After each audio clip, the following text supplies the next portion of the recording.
รอក្រាន់បើមានខ្លារំអានអំឡុងភូមិភៀងអីសានមិនសូវមានឡានជីងតែដំរីក្នុងចិត្តពិនជាឆ្ងល់ចង់ស្គាល់សុខដតីលាស្រែពុកម៉ែតាយាយលាព្រៃដីទីទុយ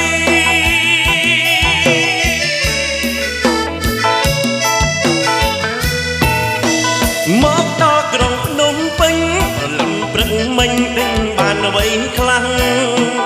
ទាំងសាថ្មីផ្សារចាំងអីវ៉ាន់ច្រើនណាស់វាខ្វាំងតែលុយតម្លៃ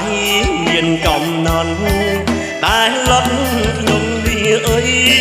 ថ្ងៃនេះឡើងឆောင်းហោងសុយអង្គុយធ្វើមុខជួ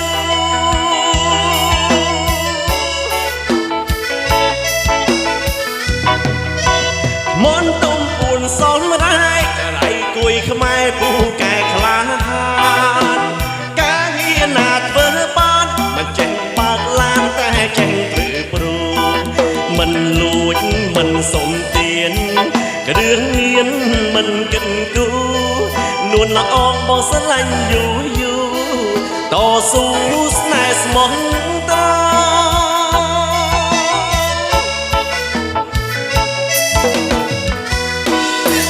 មកដល់កំពង់សោកស្គាល់ផ្សារក្រោមស្គាល់តែផ្សារលើដើររកការងារធ្វើដុំឃ្លាំងលើជាងឈើសំណងរែកដីវាយដុំថ្ម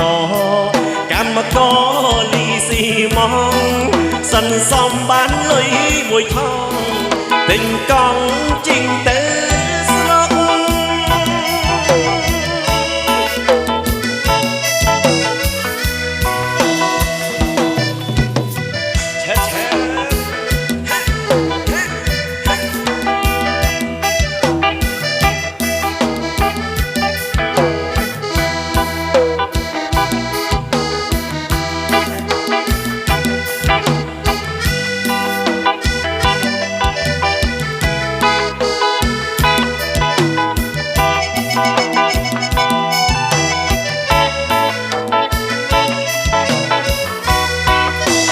នឹងនេះពេញកំឡោសម្រស់ក្រាន់បើមានខ្លារំអា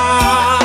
កំឡុងភូមិភៀងអីសានមិនសូវមានឡានជីតែដំរីក្នុងចិត្តពិនជាឆ្ងល់ចង់ស្គាល់ស្រុកដតីលាស្រែពុកម៉ែតាយាយលាព្រៃដីទីទុយ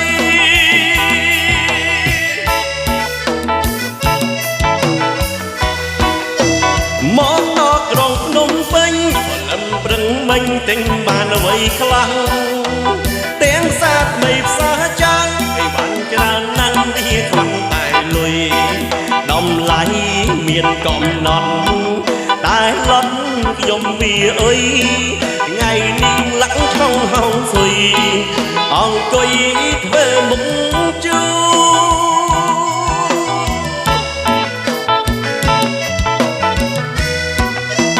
មនទុំពួនសំរាយដៃគួយខ្មែរពូកែខ្លាការងារណាធ្វើបានចេញបើកឡានតែចេញធ្វើព្រួមិនលួចមិនសុំទានគ្រឿងញៀនមិនគិតគូនួនល្អងមកស្រឡាញ់យូរយូរតស៊ូស្នេហ៍ស្មោះត្រង់